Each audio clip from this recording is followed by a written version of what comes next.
Okay. जी हाँ, नमस्कार दोस्तों, आप सभी का एक बार फिर से आपके अपने चैनल DKY क्लासेस में आप सभी का अभिनंदन है। मैं एक बार फिर से आप सभी के बीच आ चुका हूँ इलेक्ट्रिक करंट का एक और नया वीडियो लेकर। विद्युत धारा से उत्पन्न ऊष्मा का क्या परिमाण होता है, इसके बारे में आज हम लोग चलेंगे।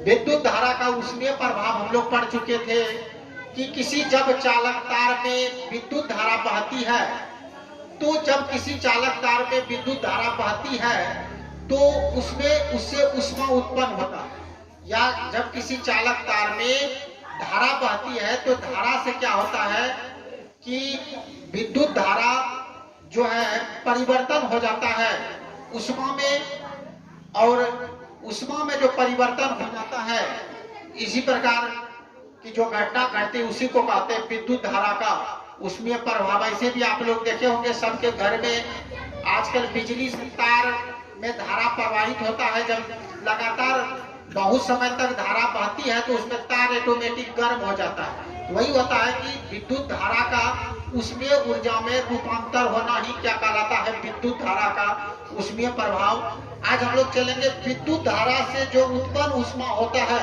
उसका क्या परिमाण होता है। सबसे पहले हम लोग एक फिगर बनाते हैं।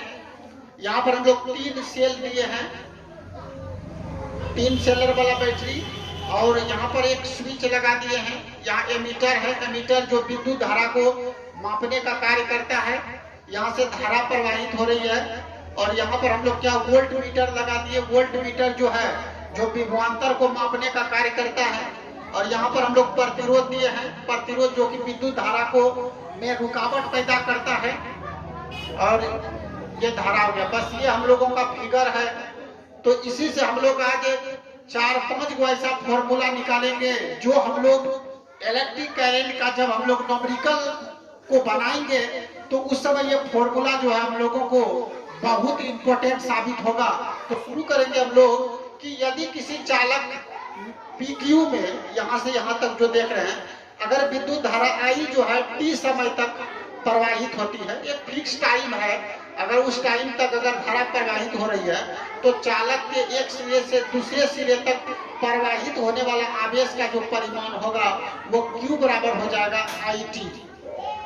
क्योंकि हम लोग जानते हैं कि I बराबर होता है Q/T, यानी Q से आवेश हो गया, T से समय हो गया, और I से होता विद्युत धारा। यानी Q बराबर जब I बराबर हो गया Q/T, तो इसलिए Q बराबर अगर हम लोग इसी को क्रॉस मल्टीप्लाई करेंगे तो क्या हो जाएगा, IT हो जाएगा। तो याद रखेंगे Q बराबर IT, यानी विद्युत धारा को अगर हम लोग समय से गुना कर देते हैं तो हम लोग का जितना भी निकलेगा वो निकल जाएगा आवेश। यानी आवेश कहने का मतलब जब धारा में जो बहती है, विद्युत धारा में जो बहती है तो आवेश ही बहती है ना।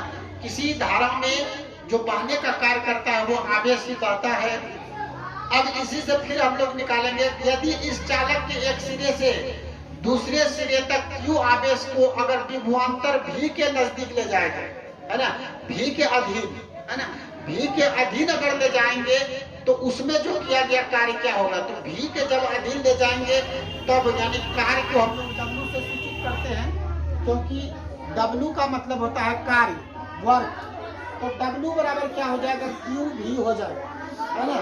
क्योंकि एक सूत्र भी होता है V बराबर W/Q। जब V बराबर W/Q, इसलिए W बराबर क्रॉस मल्टीप्लाई करेंगे तो क्या हो जाएगा, V/Q। तो वही हो गया, W से कार्य हो गया, Q से आवेश हो गया, और V से हो जाता है वोल्ट, यानी V से विभवांतर। तो हम लोग का कार्य बराबर एक और सूत्र निकल गया QV। तो इसको भी हम लोग अंडरलाइन करेंगे, 2 फॉर्मूला निकल गया। अब हम लोग यहाँ पर क्या देख रहे हैं कि Q बराबर IT है, तो अब यहाँ पर हम लोग I का मान बैठा देंगे, Q का मान बैठा देंगे। Q का मान क्या है, IT है, तो जब Q का मान IT बैठा देंगे और V भी यहाँ पर बैठा देंगे तो लिख देंगे समीकरण 1 से। समीकरण 1 में Q बराबर क्या IT है, अब इसी को हम लोग सटा देंगे W बराबर VIT। एक और फॉर्मूला हम लोग का निकल गया कि W बराबर VIT। W से कार्य हो गया, V से विभवांतर, I से हो गया विद्युत धारा, और T से हो गया समय। ये जब हम लोग अभी तो पता नहीं चल रहा होगा आप लोगों को, जब हम लोग न्यूमेरिकल बनाएंगे वहाँ पर बहुत बेहतर साबित होगा ये। फिर हम लोग आगे चलेंगे ओम के नियम से। ओम का नियम हम लोग बड़ी भली भांति जानते हैं, जिसमें एक फॉर्मूला भी लिखाए थे, V बराबर IR। इसी को हम लोग सिद्ध भी किए थे। ओम का नियम जो कि खासकर अगर हम लोग बोर्ड की बात करेंगे तो बहुत इंपॉर्टेंट टॉपिक है। अगर नहीं देखे हैं तो आप लोग देख सकते हैं, हम पिछले वीडियो में बना चुके हैं ये ओम का नियम। तो इसमें V बराबर IR होता है, इसको हम लोग समीकरण 2 मान लेते हैं। अब क्या देख रहे हैं कि अब यहाँ पर हम लोग क्या करेंगे, अभी जो हम लोग सूत्र पढ़े W बराबर VIT, अब हम लोग V के स्थान पर रख देंगे IR। तो V के स्थान पर IR रख दिए तो IR और IT यहाँ पर बच गया था, IR IT हो गया। इसके कारण हुआ समीकरण 2 से। अब W बराबर I दूट हुआ था, I स्क्वायर हो गया और RT का W बराबर I स्क्वायर RT। तो W का 3 फॉर्मूला हो गया, एक यहाँ पर, एक वहाँ पर और एक यहाँ पर।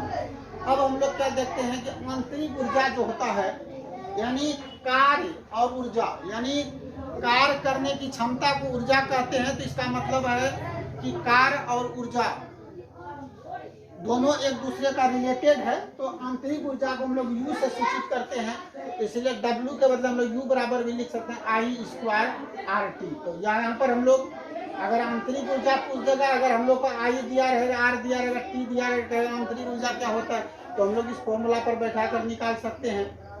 और ये भी याद रखेंगे, आंतरिक ऊर्जा हो गया, ऊष्मा हो गया और कार्य, ये तीनों का एक ही असाई मात्रक होता है, जिसको हम लोग बोलते हैं जूल। कार्य हो गया, आंतरिक ऊर्जा और ऊष्मा, तीनों का एक ही असाई मात्रक होता है, जिसको हम लोग बोलते हैं जूल। और लेकिन अगर ऊष्मा का CGS पद्धति में कहेंगे तो कैलोरी हो जाता है। और याद रखेंगे, एक कैलोरी बराबर हम लोग का होता है 4.186 जूल।